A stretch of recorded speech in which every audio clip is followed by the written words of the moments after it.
can't be beat. Agents hour, let's go. News and guests, the big show. Solving problems, we do it live. Stay informed, it's a vibe.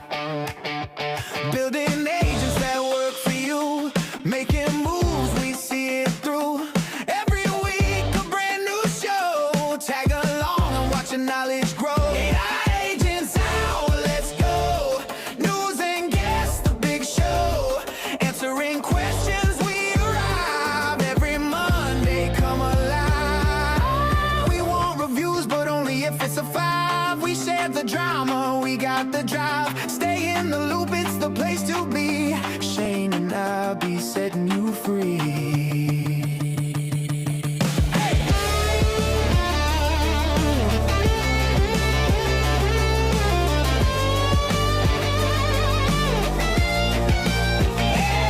Agents Hour, here to stay. Tune in Mondays, make your day. From the news to the problem solved. AI world, get involved.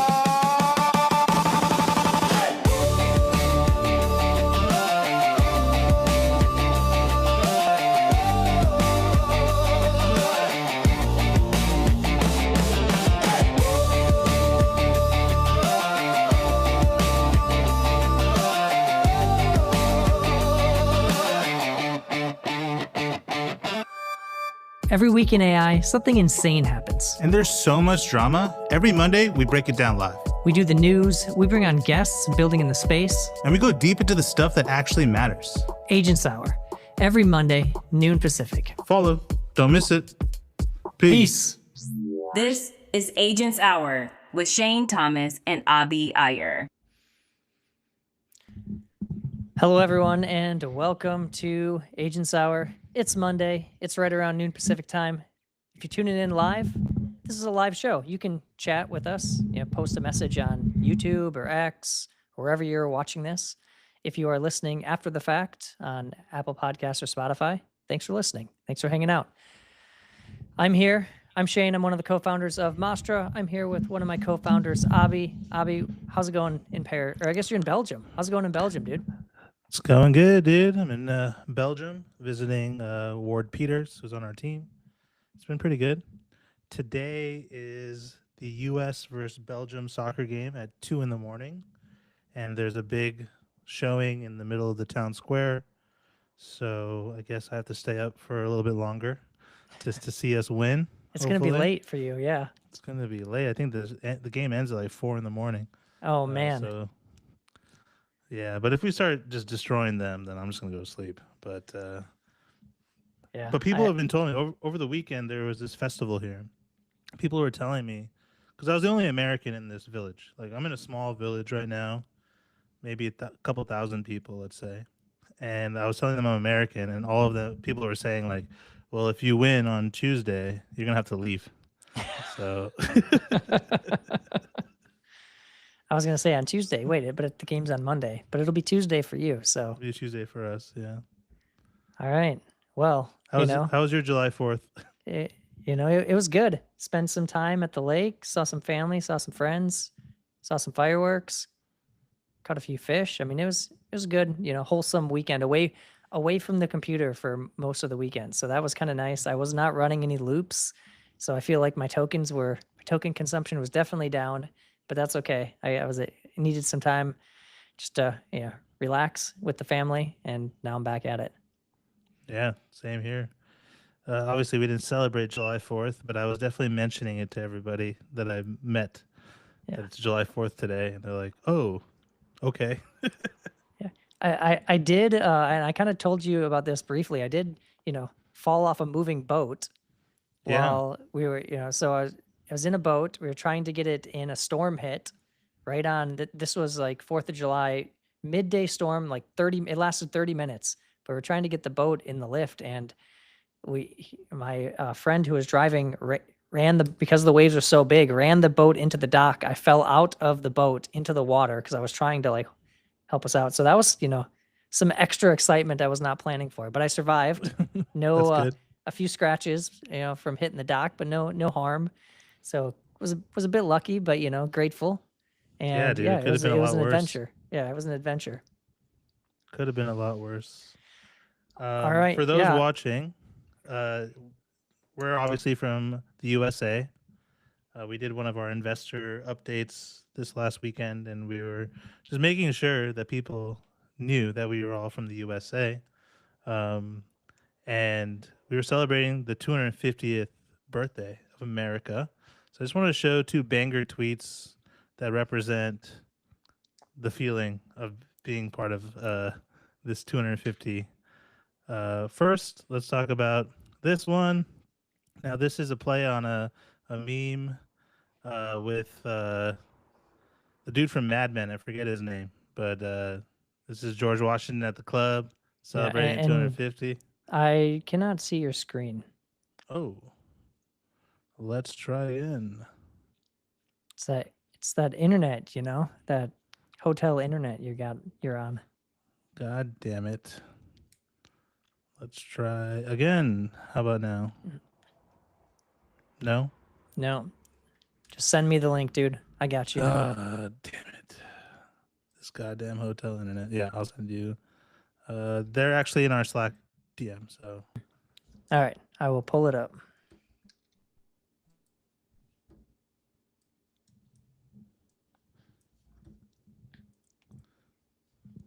Well, I'm glad I don't host the slideshow in this show. All right, so it's George Washington at the club. This is a play on. There's a TV show with this dude from the Mad Men called John Hamm. His name's John Hamm, and he's at the club. But that was cool. That was a good little starter. But the second one is where we drop the bomb on people, figuratively. Open up the second one. Why is it canceled in the UK but canceled in the US? Because we gave them that L in 1776. Solid, dude. And that's from Merriam-Webster. That's a pretty good burn. That? That's a pretty good burn there. Okay. And the final thing, I'll just send it to you. So no more funny jokes there. What was it? This one? You sent me this one. Well, this one's for the Belgian people. So Canada was eliminated, Mexico's eliminated. Meanwhile, in the United States, we got one of our strikers back, and he pulled the trump card. So he doesn't have a red card anymore. He's playing tonight. So he pulled the trump card. It's game time. But yeah. Okay, so that's all the fun stuff. Last thing I want to mention today is we're hiring at Mastra. And if you want to pull up the careers page, can kind of talk about the company real quick. Yeah, let me do it. All right. So we are hiring, but before I get into the roles, they're all relevant for everybody. I wanted to explain why apply, what kind of company are we. So I think if you've seen us on X, you know that we are shipping at the speed of light. We have a lot of people. There's 32 of us now that are all just really, we're very close as a company, team. We ship very fast. That's because we all really love what we're doing. And any new person, we want them to be part of the culture of doing high impactful work, The values of Mastra, I don't know if we've ever said it on live, but there are 3 values. One is make moves, bias to action, make things happen. Second is something we learned from YC, generosity breeds luck. We are generous with our time. We love doing these shows, educating on workshops. We really think that the more education and nice things we can do for other people, it'll come back to us. So generosity breeds luck. And finally, the right thing to do is the right thing to do. It's kind of a play on words. We've all been burned by doing the wrong things in our lives.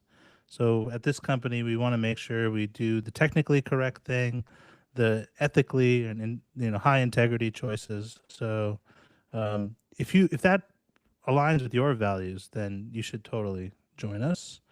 And as you see this generosity here, we have Agents Hour, we have workshops, we have 2 books, we do a bunch of research when it comes to memory. And so open positions, we're hiring a content engineer. So, you see us on X, you want to be part of telling the story and the narrative of Mastra, that's the job for you. Sales, if you're really into sales, apply. I think we're pretty close to getting someone there anyway, but apply. And then the big one that really kind of is important to me and Shane is we're hiring a product engineer. If you want to contribute at a high level to our Mastra platform or even Mastra open source, and you can vibe with, the values, look at the job description. If that's you, then apply for sure. But I will say, and this is just one disclaimer, we do read these job applications. I read almost 32 today. A lot of people do not put effort into these things. And I'm telling you from the people making the hiring decision, put a little bit of effort into it. I am running the AI check on your little excerpts. Like if you come earnestly, you will get an earnest shot. So please apply. It could be you. Thanks. All right, and to add to that, which is an anecdote which I thought was kind of funny. Abhi mentioned that we're shipping fast. He mentioned that we have books. So I saw this tweet. It's crazy how fast Mastra is shipping those. I feel like I just ordered. We even ship books fast around here. So we're shipping fast in all areas. So fast. All right. Well, thank you everyone for tuning in to Agents Hour. We do have a guest today, so I'm excited to announce we have Hendrix from Respan AI. Formerly was known as Keywords, which we met them. I think we met them back when we were in YC at some YC related events, and so known them for quite a bit. Been seeing them from the sidelines. Excited to talk with them about some of the things that they've been shipping over there and learn a little bit from Hendrix. So let's get Hendrix on the show. Let's do it. Hey everyone. Hey Shane. Hey Abhi. Hey Hendrix. Hey Hendrix. Welcome to Agents Hour. I guess as a start, can you tell people a little bit about Respan and some of the stuff that you're working on over there? Yeah, sure. Yeah, I'm Hendrix, co-founder of Respan. And Respan is a one-stop LLM engineering platform. So an AI gateway where traffic routes through and observability on every call, evaluations on real production traffic, and prompt optimization on top. So we helped over hundreds of AI teams to do observability and evals, like an AlphaSense, Retail AI, Data Curve, and Mem0. So yeah, super excited to join the live stream today. Yeah, we're excited to have you. Can you tell me a little bit about, so I did notice the gateway, you've always had observability. That was a big part of what Keywords and then Respan became. But I am curious, I saw an announcement, it's been a while back now, I don't know how long, but about the gateway. And tell me a little bit more. So it's an AI gateway with observability baked in. Is that how you've kind of built it? Actually, Gateway was our first product. We got accepted into YC with that gateway. We were building an intelligent router in 2023, and we want to sell that router to our batchmates. And all of them don't want to use that router, just think LLM is already a black box for them. So they don't want to add another layer of the black box. They just want to know what is going on under the hood. Could you tell me why my AI agent is failing? So we kind of soft pivot to the observability and evals part, and we keep router, the gateway, as one integration method until 2026. We find out that gateway is a very interesting idea because there's a lot of models, a lot of providers in this space, and there's no any AI teams using one single provider to build their AI agents. We just, yeah, go ahead. Yeah, no, that's awesome. So you were actually way ahead of the curve because now everyone's shipping these smart routers around. Like, send this task, this agent, this. I mean, we have a whole section in our news today talking about. We talked about it last week. It's all these, from this mixture of models approach where it's like you have a router that decides and sends different Yeah. tasks to different routers. So that's kind of cool that you were early. You had to put it aside because you were maybe too early, and now you're coming back to Yeah, it. it is. Yeah, in 2023, the router is basically for people to save cost. So there's only GPT 3.5 and GPT-4, and GPT-4 is super expensive. So we pitch our batchmates, you don't have to spend like $20 to answer what is 1+1. So we help you to route to a cheaper model to answer that kind of questions. Yeah, Yeah, and now there's thousands of models. yeah, Yeah, and yeah. people are starting to care way more about cost than they Yeah, did, last year. yeah. I feel like last year tokens were flowing freely, and now people are starting to realize, okay, I need to have some token budgets. I need to know what I'm paying, and need to make Yeah, sure that I'm getting exactly. value from the tokens that I'm spending. Yeah. So how was the journey with, observability, having intended to do a gateway, then kind of pivoting in the interim to do observability, and then the whole industry was, let's say observability maximalists. Then they all hated evals.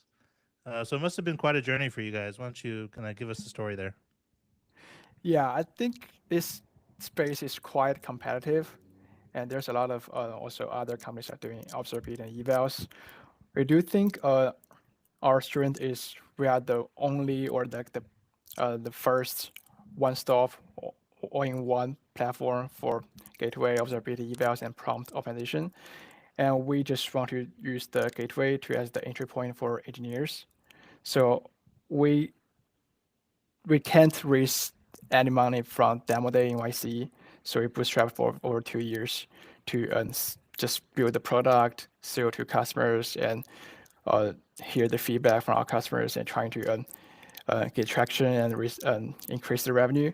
So yeah, it's pretty amazing. The journey just teaches us a lot.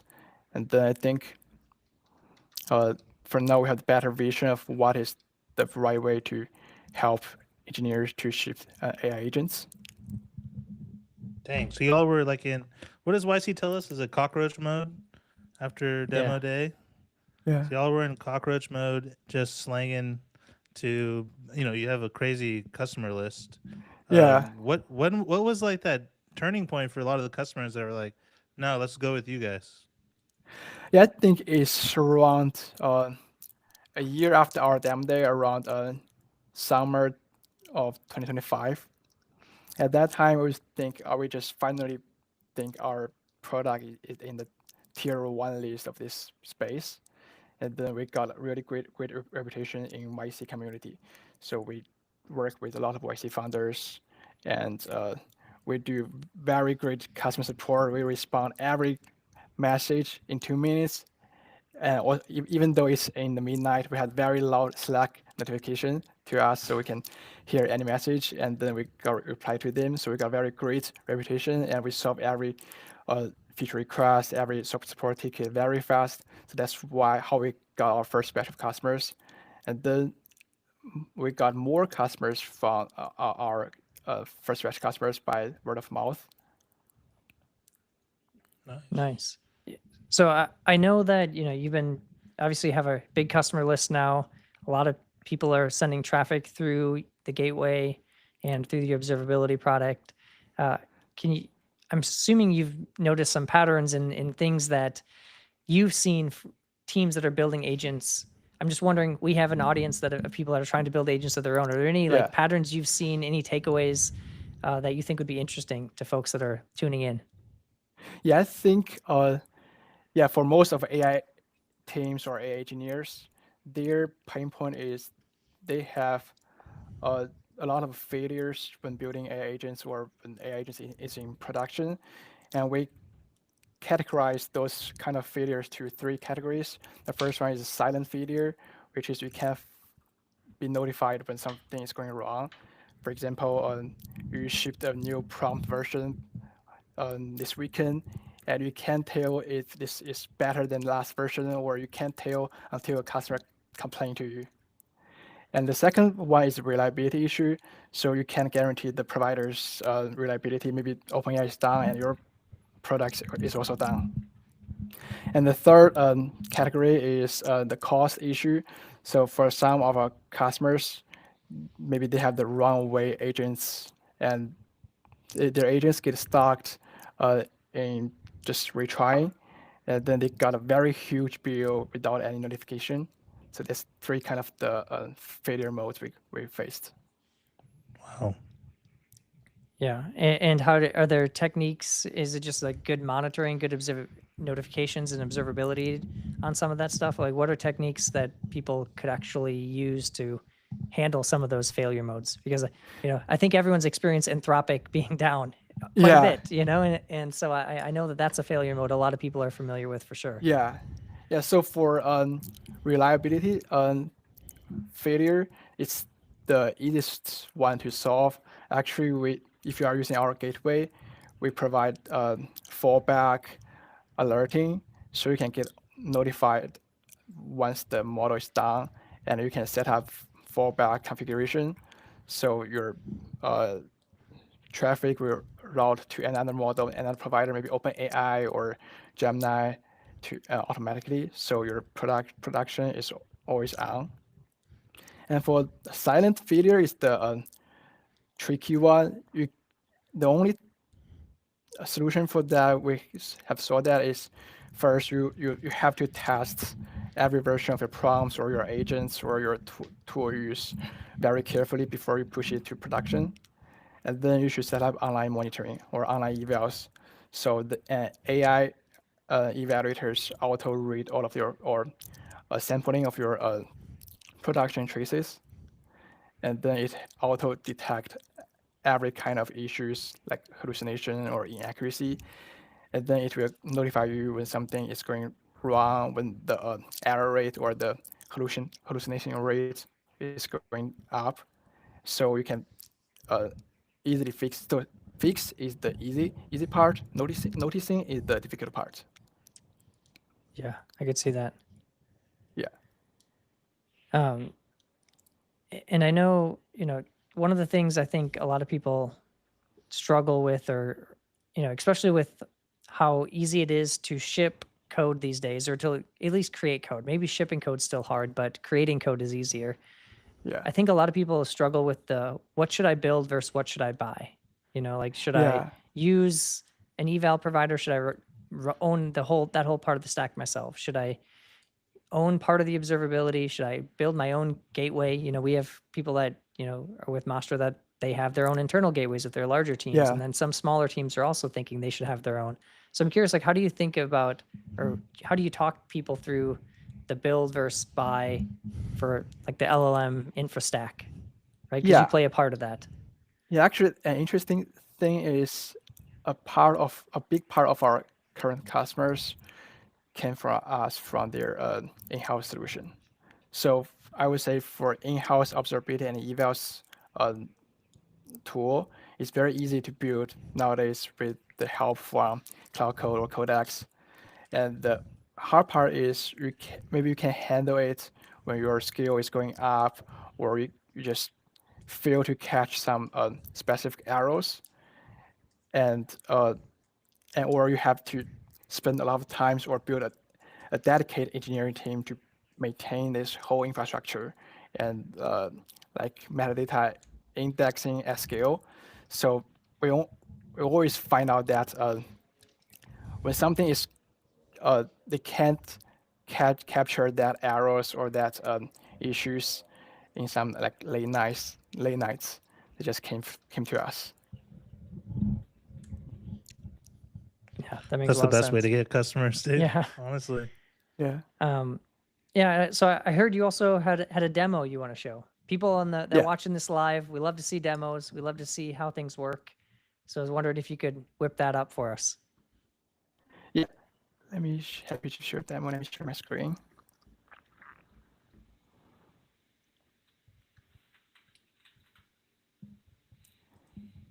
Yeah, let me know if you can see my screen.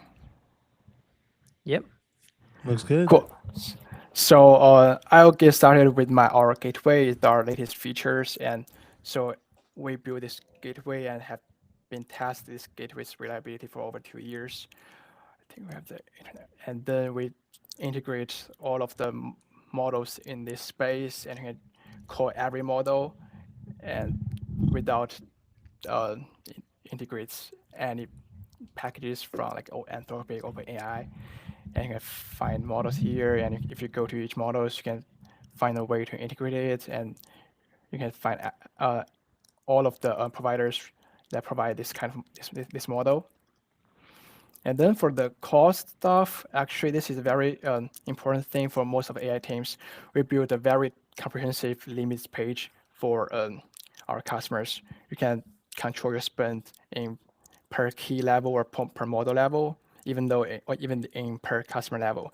So because we think control your spend is very important. You don't want to have the like huge bill, like 100K bill in your next building cycle. So we build this cost limit very, very, very, very, very, very detailed. And then it's the tracing, it's the observability part. You can have the full observability on your agents. You can see the tool calls, the everything. So it's very easy for you to evaluate your production traces or run your data sets. And next thing I want to share is our evaluators. This is the first like a scratch styled evaluators for That's AI cool. engineers. Yeah, because we find out that in this space, most of our competitors, they just provide a very simple LLM judge evaluators for AI teams. But when we chat with our customers, they actually want to do more complex and like in some conditional logic for evaluators. So we build this scratch level, scratch style evaluators. So you can add the AI evaluators, or you can assign to any human reviewers. So it's very helpful. For example, this one is you can first run an AI evaluator, and when something is different, it will assign to a real human. So the engineers can go to the reviews to review those outliers, I would say. Yeah, that's the demos I want to show because everything is pretty similar to the existing tools in the market. And evals, gateway, and traces is what we differentiate with other providers.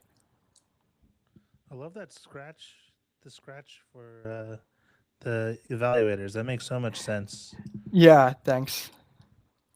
Yeah, and I think it's one of those things like you intuitively know exactly what it's doing. It's pretty easy Yeah. Yeah. logic, right? It's like easy Yeah, conditional true. logic, but also, I could see how there are times where just an LLM as a judge might not be, you could of course give it a skill or whatever and try to like use the prompt, but sometimes you just want a deterministic way to do some basic logic. Yeah, exactly. It actually helps engineers save a lot of time to build this logic in code. Yeah, definitely. Yeah. So for when the big eval wars were happening in this last year, there were many like different forms of opinion. One is like off the shelf evals are not good, or you have to be writing your own evals, not necessarily all with judges or whatever. Now that your platform's more mature, like what do you see works for the user? If I was a new company, what is like my eval 101? How do I get good at evals using your product? Yeah, I think for every customers I chat with, I would recommend them to first, you should definitely have your, first you should have, make sure the reliability of your agents. So you should first consider about fallback on your uptime of your agents, and you should have the observability of your agents, so you can read every request, every agent sessions workflows by yourselves. And then the last part is evals. Once you have understand what is your customer's interaction with your agents, you can then have the very clear insights of how I should evaluate my AI agents. So that's when you should assign this task to an AI to help you to evaluate. And then you have very clear picture of which metric, how to write the rubric, how to define the logic. It's very So hard, right? yeah, it's very hard. Yeah. It takes time. I would say it takes like few weeks to understand what exactly your eval should looks like. Yeah. Yeah. A lot of the people that we talk to, we tell them the very similar thing. We tell them like, hey, like you're gonna have to actually put in effort to Yeah. build these things. You have to understand your data and your product, etc. But it seems like most people are just looking for a participation trophy where they could like, put something on their website that they have like a SOC 3, right? There's an AI Yeah. SOC. So it's like I have SOC 3, I'm good, but that doesn't mean anything because in a lot of sense these bigger companies want compliance out of their evals, which is probably not the use case at all. Yeah, exactly. That's why we are also considering to do assessment for our customers. So maybe we can run some tests on their agents and to show how their agent performs. And Yeah. then maybe they can just get it passed and get a certification like SOC 2, and then everyone is happy. Yeah, and then their agents still suck, but at least they have the SOC, Yeah, they SOC have the 3. certification. Yeah. Very cool. Very cool. Yeah, also like, since y'all were keywords, like obviously we've had observability integration from the beginning-ish. The platform has grown a lot, man. Congrats. This is super cool and I'm super happy Thanks. for all the success since. Yeah, likewise. Yeah, we have the integration with Mastra. So yeah, we have some customers using Mastra with us. So yeah, happy to see that collaboration. Yeah, for sure. Yeah. YC people gotta stick together. Yeah, definitely. All right, Hendrix. We appreciate you coming on the show. Respan.ai. You can follow Hendrix on X as well. Hendrix Liu 29208. And Thank you. anything else you want to say before we just close up here? Yeah, just super happy to join this live stream. Yeah, thanks for having me. Yeah, thanks for showing us. Thanks for being here. Yeah, thanks for showing us the product. Thanks for talking about observability, evals, gateways, problems with the agents in production, all that. So great having you on, and we'll see you No next problem. time. Yeah, see you next time. See ya. See you. Bye bye.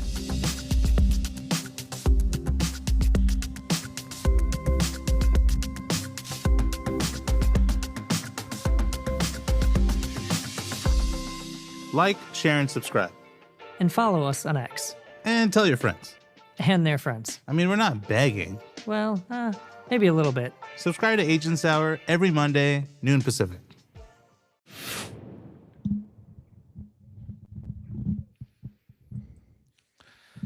Dude, the show is tight because when our friends come on the show and their products have changed, you get to see them. Yeah, because it's been a while since I've seen it. Yeah, so Yeah. I always thought of back when it was keywords. I looked at keywords a lot for just design inspiration ideas. I thought that was very well designed, especially at the time compared to a lot of the other providers. And so I always thought that they had a pretty good design taste. And I haven't really looked at it for quite a while now at this point. Yeah. But Hendrix did say something. He mentioned, it's easy to ship code now with Claude Code and Codex, but he didn't mention Mastra Code. And so I did want to share, because the team has been talking a bit about this today, because we do like to see how people are using the tools that we're building. And Mastra Code's now at over 10,000 weekly downloads. So that's pretty cool. It's very cool. It's like Very cool.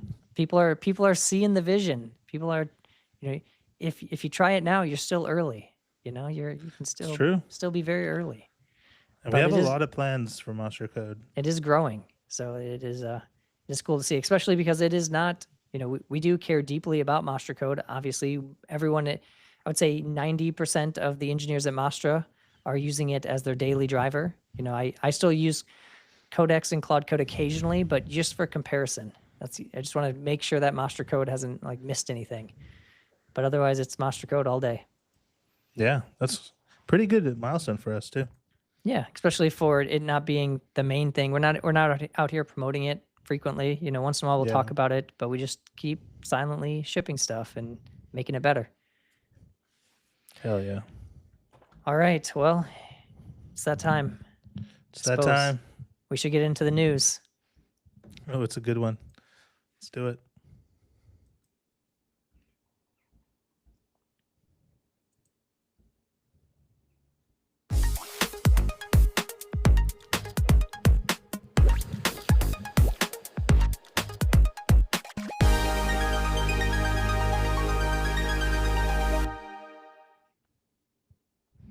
That was tight.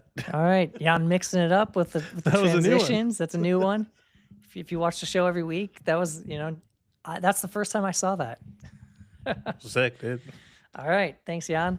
For those who don't know, Jan's our producer. He's here in our ear sometimes, keeping this thing on, doing the best that Jan can do to keep this thing on the right path. But good luck. It's a train moving fast, and sometimes it gets derailed. But we are here. If you're tuning in, thanks for watching Agents Hour. We're going to do the news. We do this every week. It's right around Monday, noon Pacific time. We bring on guests. We do the news. We talk about all the drama. There's always drama that's happening. If you want to stay informed, you want to see what's going on in the AI space, people that are building agents like us, like you all probably, if you're watching, you're interested in this. We try to go through it pretty quickly. So we try to make it, relatively fast to keep up to date if you're not wanting to pay attention to everything happening on X or whatever, social media news platform you subscribe to these days. All right. So let's get into it.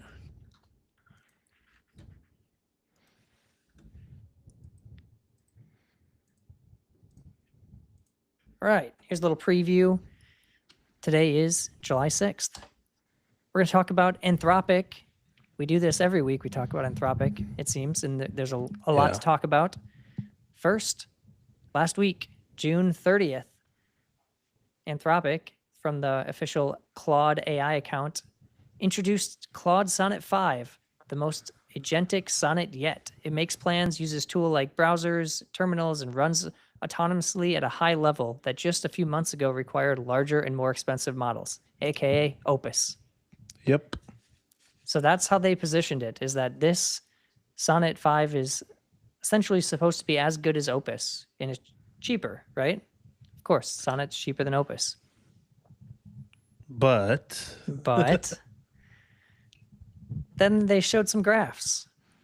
And and this is someone on X, I don't know, Angel says, why are they even showing these graphs? Opus 4.8 is literally cheaper and better than Sonnet 5.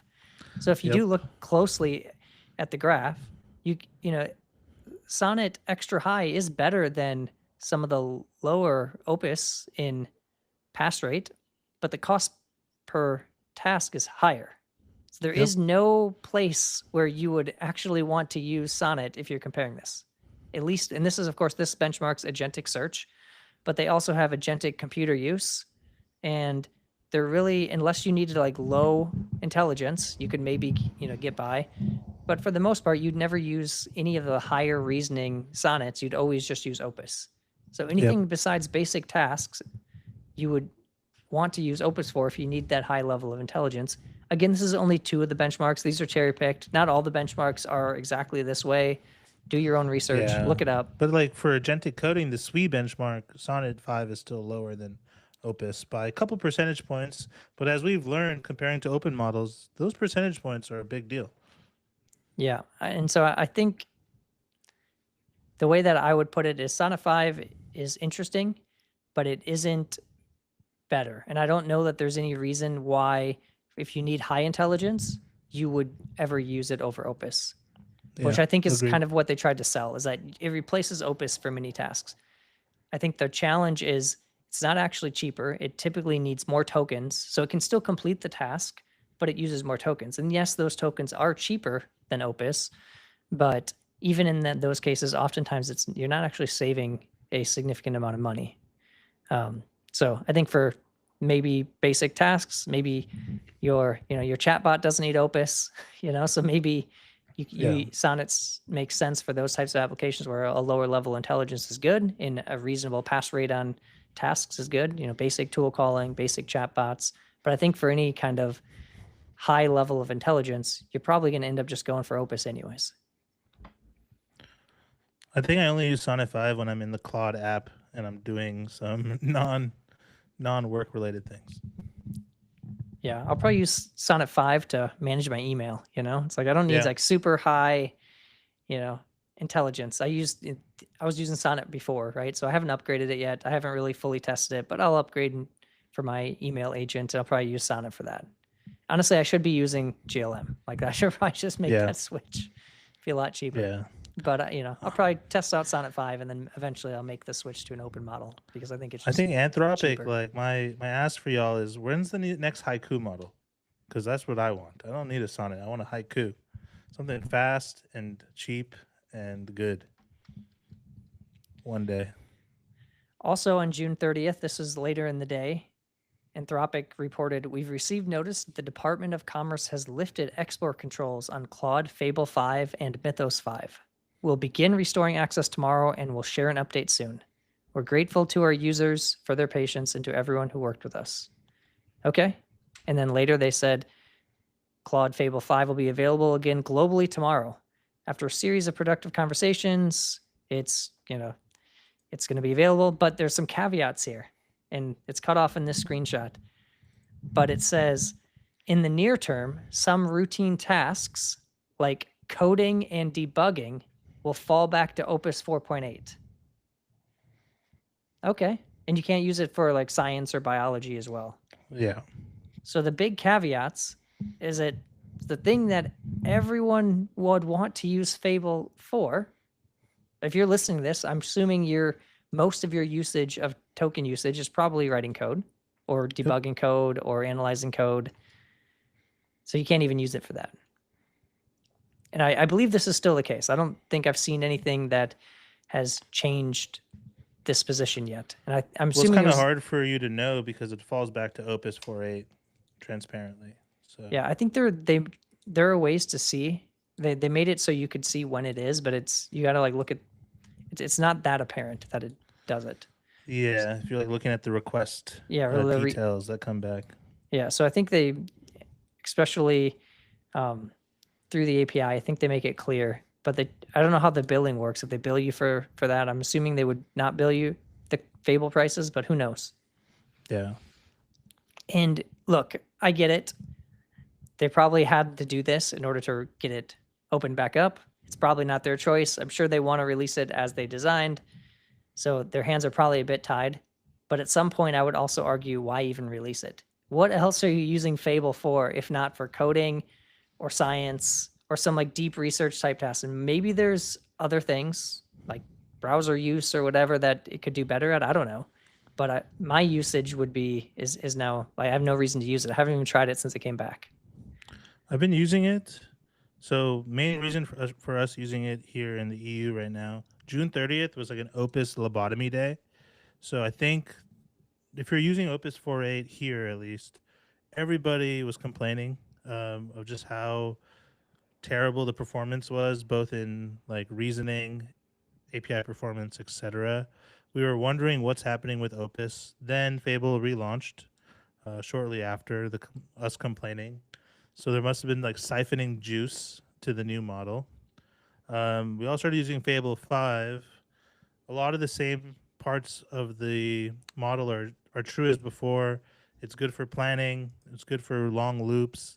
But you don't necessarily know unless you're like investigating the requests that if it does the coding task, is it actually using Opus or not? So I've been daily driving Fable since it came out. I see better reasoning for plans. I don't see better coding. So maybe that's just, the same Opus 4.8 that's been under the hood or whatever. Yeah. I have also been too lazy to look. I have all the details, actually. I probably could have looked. I'm just too fucking lazy.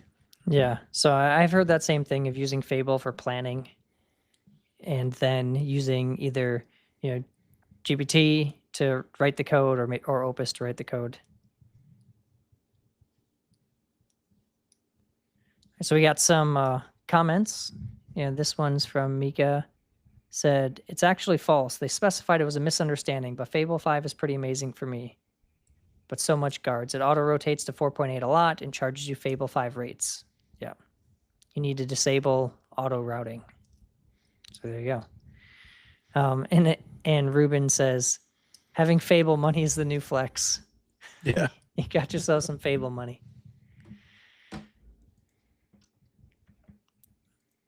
All right. There's a lot of questions on subscriptions with Fable. So Tariq has said it's going to come off subscriptions after July 7th. but they aim to restore Fable as a standard part of subscriptions as soon as capacity allows, as we mentioned in our original blog post. So the idea is, I guess, because of capacity reasons, they have to pull it off subscriptions, and they eventually want to get it back, but they might not be able to. Now, I don't know, like, where does the, people are obviously using it a ton right now while it's available. So I don't know where that capacity just goes. Maybe they have other projects. Maybe they need to do training. Like, obviously that compute must go somewhere. That compute existed at this point in time, but I imagine they have other things they need that compute for. So they need to pull it off and make sure they can make money on those requests, I suppose. I think Anthropic has burned so much developer trust thus far that, whether this is true or false, people are just like unhappy. Yeah. With Yeah. I mean, I think that's the thing is they burned the bridge so many times with miscommunication that it's hard to even know what's true. Yeah. And,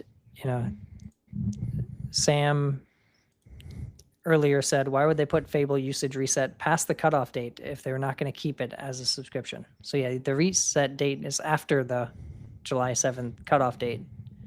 I'm assuming that's just a mistake in the, the UI or whatever, and it's going to go away. But who knows? We'll see. We'll find out tomorrow. For such a big bajillion-dollar company, it's funny how many misunderstandings we've had. Misunderstandings. I'll leave it at that, though. Yeah. All right. So let's talk about routing, and we mentioned this last week, so I'll just mention it just quickly. Cognition released Fusion plus Fable 5, which they're calling Devin Fusion. It's a hybrid model harness. So this is a trend we're going to continue to see. Walden here says they're excited to finally share Sidekick and mid-session routing with the world, our latest methods for multi-model routing. So 35% cost savings, still frontier level on day-to-day, works very well with Fable 5. Hopes it helps other agent builders out there. So again, it's just doing a bit of kind of like mid-session routing. It's this whole idea around determining what models you can use, but also trying to still achieve frontier level performance. We talked about this, but a lot of people are using Fable as the planner and architect. So they're doing their own routing, right? If you're writing code and you're switching models between planning and implementation, you are the router. It's just not automated, right? You might decide, because you care a little bit about cost, and Fable, of course, can't write code apparently, or at least falls back often to Opus. You can use Fable as planning, and then maybe GPT-5 or another, maybe it's Opus as the actual ability to write the code. And you could then use Fable as a judge. So, in Master Code, we have goal loop where you can select which agent runs as the judge to determine if a task is complete. So maybe you still use Fable for that. So using that, it changes pricing quite a bit. Anything else on model routing? We use Devin Fusion, or we tried to, and it's still not good. So yeah. I think our usage of Devin has basically been, if you have a task where you could probably one-shot it, you can send it to Devin. Yeah. If you need a task where you have to have multiple steps, you're probably just better just to do that in your own coding agent. It's so funny, though, how quickly we fell out of grace with Devin. When we first started using it, I think we all liked it. And now no one likes it, which is weird. Yeah. I mean, I still use it occasionally, but it's just for those like things that, honestly, things that you would ask the junior engineer tasks to do, right? The junior engineer is looking for tasks, very ambitious. They want to do stuff. But you're not going to give them something that is in the critical path or too difficult. So that's kind of like how I think about it is I'm going to send it simple tasks I know it's going to get, that I probably don't even have to review the PR because it's relatively straightforward. I do know we used to send a lot of like research tasks to Devin, and I think those have kind of mostly gone away too. Yeah, this is not good at that. I thought turning on Fusion would change the game back to where we felt originally, but yeah. And Mika says, I like Devin's deep wiki stuff. That's about it. All right, let's talk about open source models, talk about Chinese models. Zcode was announced on July 1st. It's the official development environment for GLM 5.2. So it's available for GLM coding plan subscribers. Bring your own key is supported, available on Mac OS, Windows, and Linux. That's tight.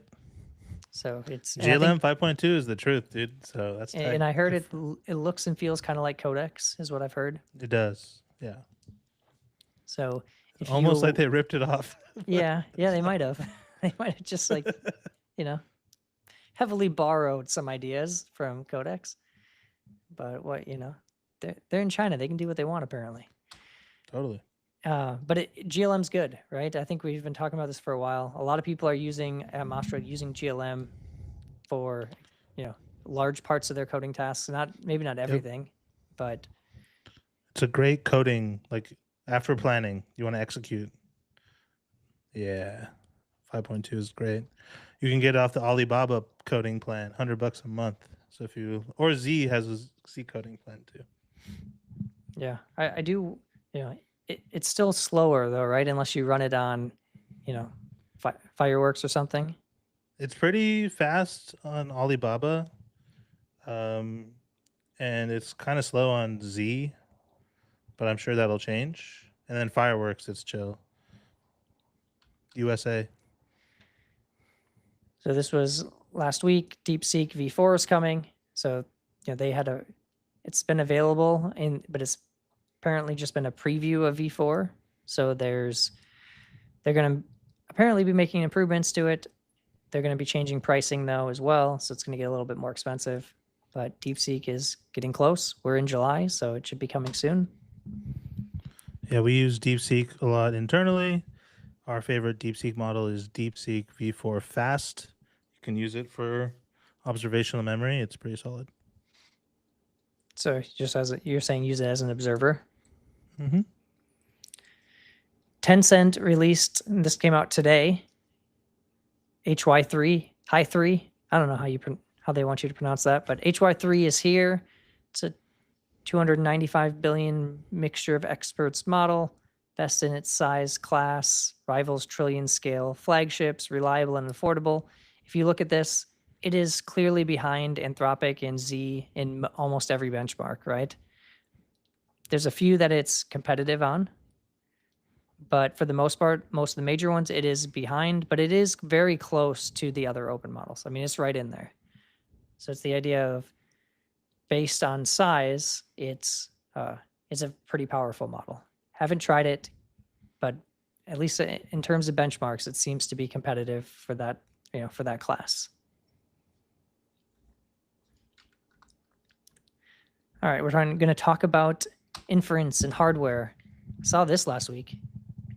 Apparently there's a company that had raised 800 million and has $1 billion in customer contracts, and I never even heard of them, which, it shouldn't be that surprising, but that's because they came out of stealth. So this was announced on June 30th. It's a company called Etched, and it says, we've built our first racks after a successful A0 tape out, 1 billion in customer contracts and 800 million raised. Early customer tests showing us achieving state-of-the-art throughput, latency, and power efficiency on inference workloads. Our first racks ship this summer. That's sick.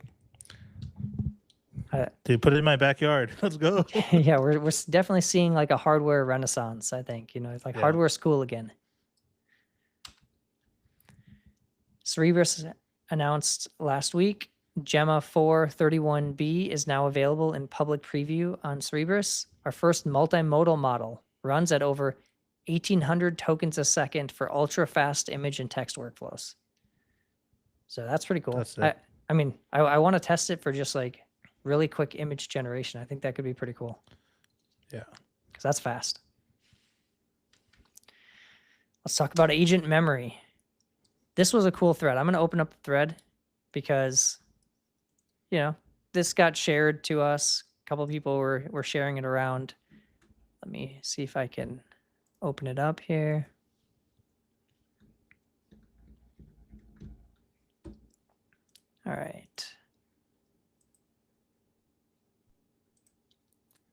So this is from someone named Will. Says, I have a confession. I've been using a memory extension on my coding agent for actual engineering work for months without it telling anybody.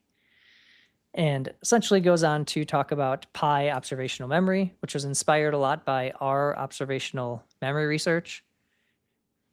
That's cool. Like you took what we had kind of built and you made it better for a different for Pi. So that's awesome. But the cool part is what it actually allowed you to do is like 5 times. So there was 70%, 77% relative gain on hard tasks. It basically fulfilled or succeeded on 5 times as many tasks as just Pi alone without, or the agent alone without adding the memory layer. So I think it just goes to show you that memory is important for coding agents. I mean, I think this is what makes Mastra code so great, in my opinion, is that I think our memory is just better. This is, again, this is a version of observational memory, but similar results, using it in other, frameworks. So it's just a idea of when you're building agents, I think memory is very important, especially with coding agents, but with all agents.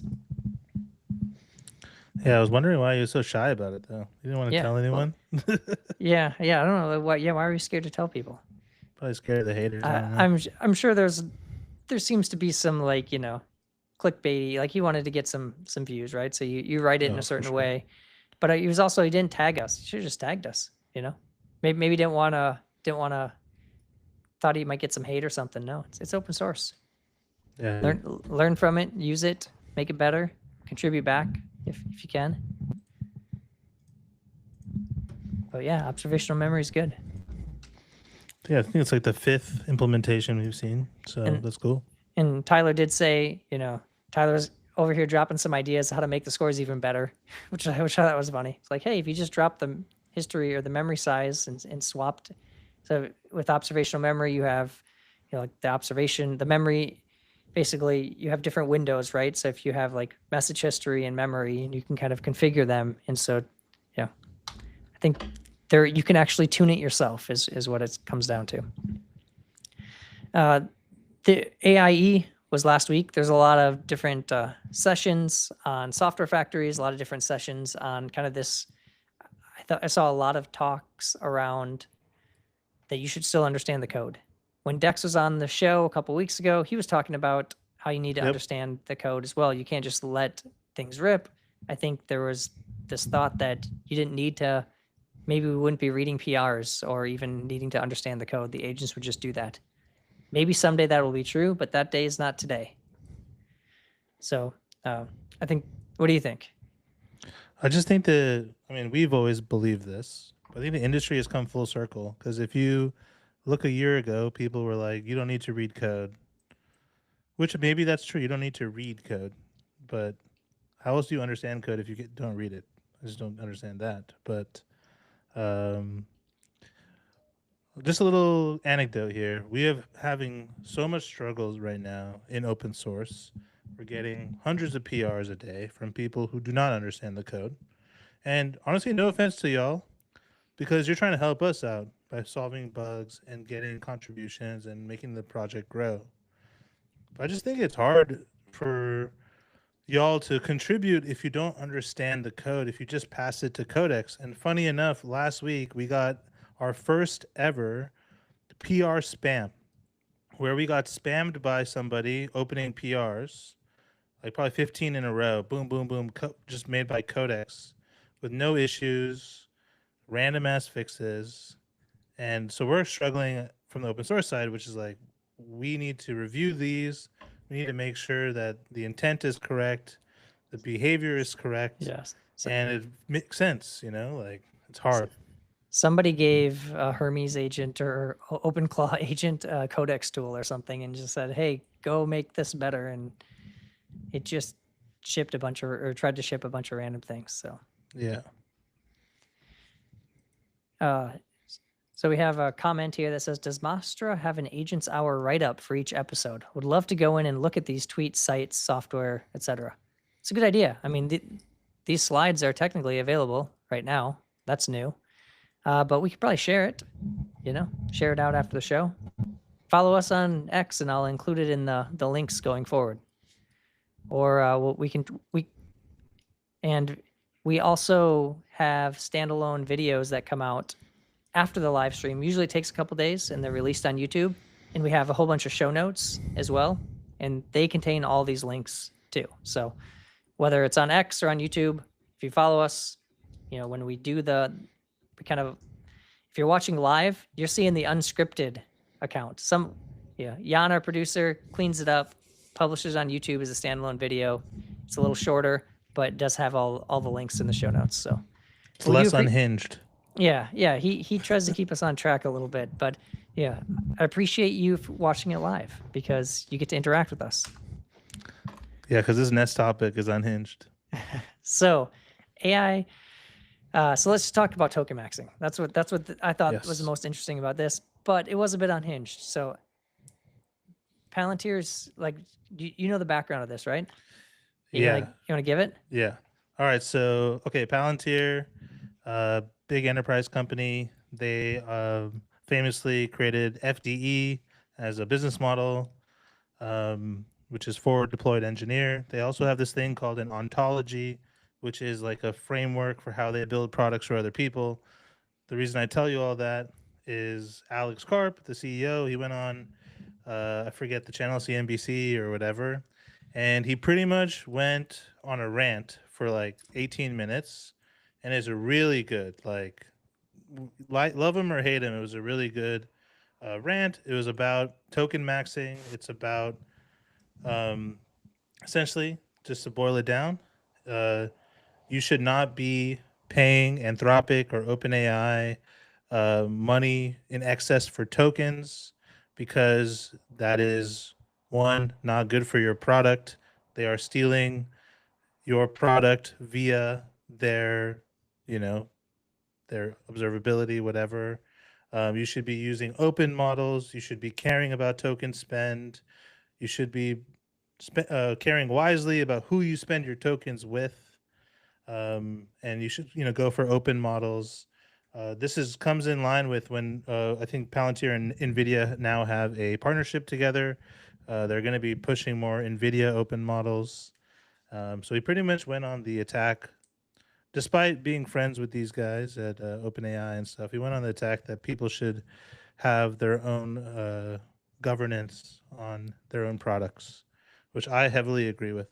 Yeah, I think it is. It seemed like blasphemy 6 months ago, but I think there's a time now where I think people can start to resonate with it, especially as you've seen Anthropic shipping every, Claude design, all the things, Claude Cowork, all the things that countless startups have been building, right? The joke is, your startup is just one model lab release away from irrelevance, right? So I think that the idea is maybe they're using all the queries that are coming in, seeing that Claude is good at these types of tasks and saying, oh, we can just make a product around that. Claude's pretty good at design. We could turn that into its own product. Claude's pretty good at, managing email. Let's make Cowork and give it a connector. And of course, maybe it's unrelated, but maybe they're learning from all the traces that you send them. So, Palantir said, our thoughts on the importance of AI sovereignty. Your AI sovereignty dictates your institution's future. Sovereignty is the precondition for choice. Relinquishing sovereignty transfers the future choices of your institution to others. And then point 2, data retention is your treasure. Transfer it at your own peril. I'm not going to read all of this. 3, token maxing hijacks your value orientation and decreases your institutional fortitude and intelligence. 4, controlling your weights is controlling your fate. 5, there is no contradiction between sovereignty and alpha. 6, politicizing the technical issues involving sovereignty is what your adversary wants. Yeah, I agree with that. Making it political is, they don't want you to have choice, right? Ideally, the more political model releasing is, as much as Anthropic didn't like Fable to get pulled, I'm sure some part of Dario was very happy because it now means that it's going to be harder to release really powerful models, and that means there's less competition. And so, the question is always going to be, are open models going to be regulated in the US as well? So the fact of you might not be able to use open models, or you might have very strict limitations on which kind of open models you can actually use. 7, real expertise is existential. 8, learn from institutions that are winning or that have consistently delivered. 9, only listen to institutions, countries, and people who have proven record of being right. I think one of the things that I thought was interesting, which was like Alex kept saying, those who are selling tokens don't charge based on value. They just base it on tokens, which, again, no business is going to know. Like, you can't really charge based on value. So I think at one point he's kind of, I don't fully buy into it, but he does have, I do believe that not all tokens produce value. Most tokens are not producing a significant value. So I would agree with that. I don't know how a model lab could actually charge based on value. I don't know how they'd do that. I guess Devin and Cognition have tried, right, to try to argue a method for proving that they have value.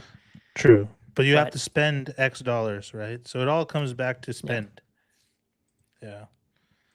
Dude, it's wild how like last year no one gave a shit about token spend, and now we're having freaking AI sovereignty manifestos and all this. Like, it's pretty tight. The world moves very quickly. And speaking of open models, apparently Llama 5 has been spotted. I haven't heard that, but Mika is saying so. So maybe we'll be seeing a Llama 5. Yeah, but I'm not amped about it. Yeah, Andre says, has anyone ever really used Claude Design though? Yeah, maybe a good point. The non-techs. Yep, I did have a friend use it just to compare it, and you know, he's not in Figma every day. He thought it was pretty good, but again, he's not a designer by trade. You know, and then I don't know how to pronounce your name, but says, I'd love to care about token spend when the open models cost and perform equally to Anthropic's $200 subscription. I don't think we're there yet, but we're close to open models being at that point. I think there's a fallacy in that message, because you're getting subsidized tremendously. What is the number we ran on it? It was like $50K a month, or? Well, if you paid for API usage instead of using this, I mean, that is the kicker is at some point that $200 plan, what if that $200 plan's $1,000 plan now, because it's 5x subsidized because of, you know, spread across to all the people and not everyone's using it equally. Yeah. I think everyone should take advantage of these subsidized plans. I'm not against them, but one day they're going to be gone, or maybe they're not. But when they are, you have plan B ready to go. I would encourage you all to have at least some experience working with different models, so you can get a feel for it and see how different it is, what kind of tasks it works well at. So you are not just taking my opinion or Abhi's opinion, you're forming your own opinion and deciding, hey, I think this model feels pretty good for things like this. It allows me to get things done quickly, or maybe not. And you can be the judge. Like if you were to cut up your, let's say you have, I don't know what y'all budgets are, but let's say you had $400 a month to spend. You should get a Frontier model subscription, 100%. You should spend $100 on getting an open model subscription so you could try something out. Maybe you can't get a subscription. Maybe you can get a $50 budget on Open Router or any of the Friends model routers.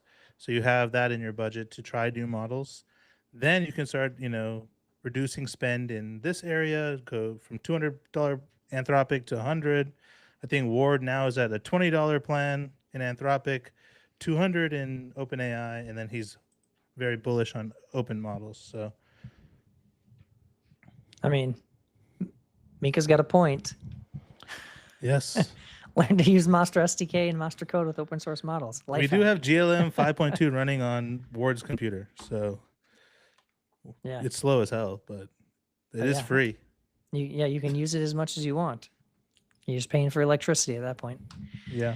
The Primogen said, commented, you know, Palantir making a based AI sovereignty tweet was not on my 2026 bingo card. Got a lot of retweets and shares from that comment. But I think it's important because I do believe that people want choice. The open models are getting good. Not everything needs to go through a Frontier model. I think the Frontier model companies do want you to put everything through. Of course, they're businesses. you need to decide like what's in your best interest. And sometimes that is using these open models, and maybe sometimes it isn't. Or maybe or frontier models versus open models. All right, let's talk about ecosystem and dev tools. This is kind of just a cool Mastra use case. I feel like we're very Mastra heavy today. But Agent CN, this was Anakit, produces a bunch of, created something called Agent CN, which has a bunch of ready-to-use templates. Flu, Eve, Mastra, just one-click kind of installable production-ready agents. So that's cool. It's cool to see Dope. templates out in the wild.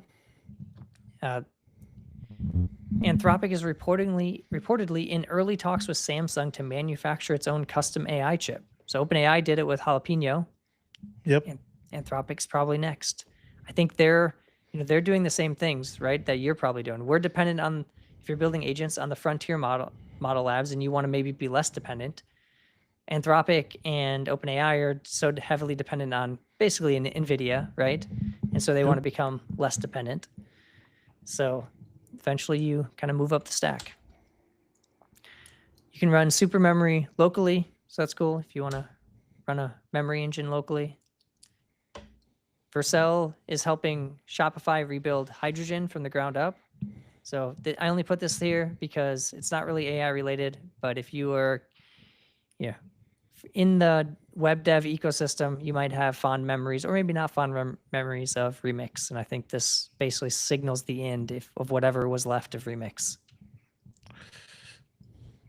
Rest in peace. That sucks. R.I.P. And then this, which was funny.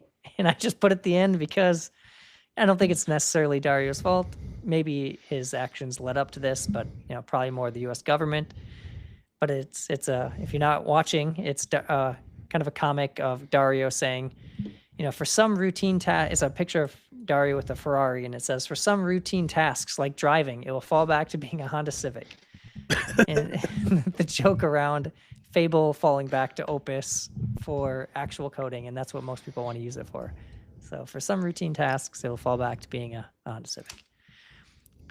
Last thing before we close out, I'm not going to play this video, but I would recommend you all go and watch it because it's pretty cool.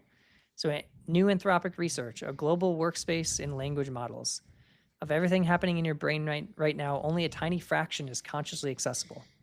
Thoughts you can describe, hold in mind, and reason with. We found a strikingly similar divide inside Claude.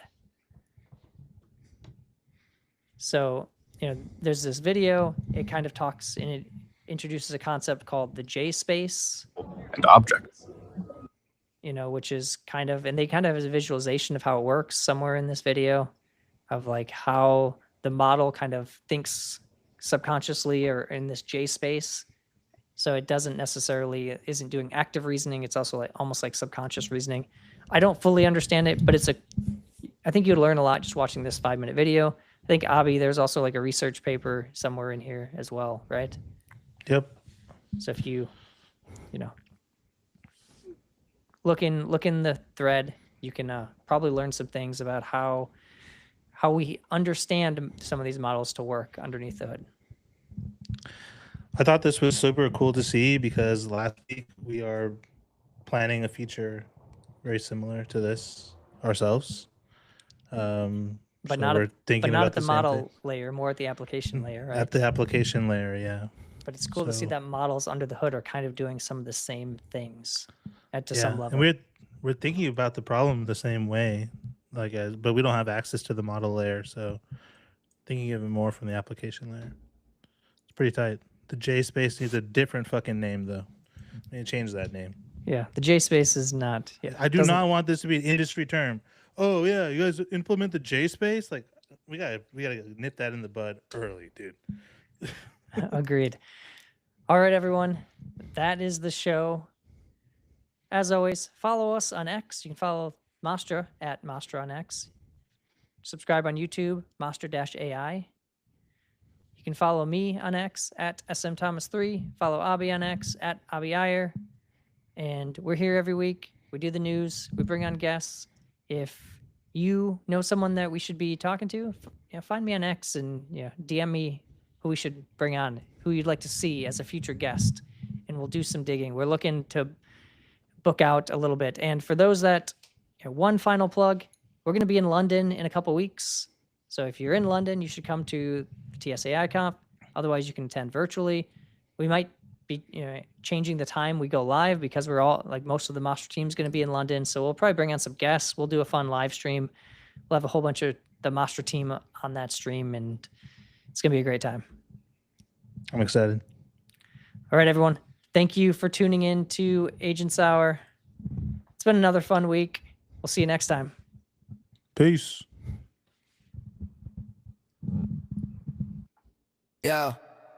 Yo, that show's a wrap. We were live in the zone. AI Agents Hour, Shane and Abhi on the throne. Did you give us that review? Only if it's a 5. Jump on the tube, make sure to like and subscribe. Yeah, news so fresh, yeah, we keep you in the loop.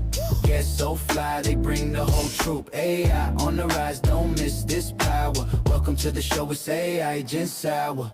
Did you just drop in? Is this your first time? Make sure to follow us on X and go like and subscribe. Yeah, learn the principles and patterns in our books. The Mastra.ai site, give it a look. Yeah, news so fresh, yeah, we keep you in the loop.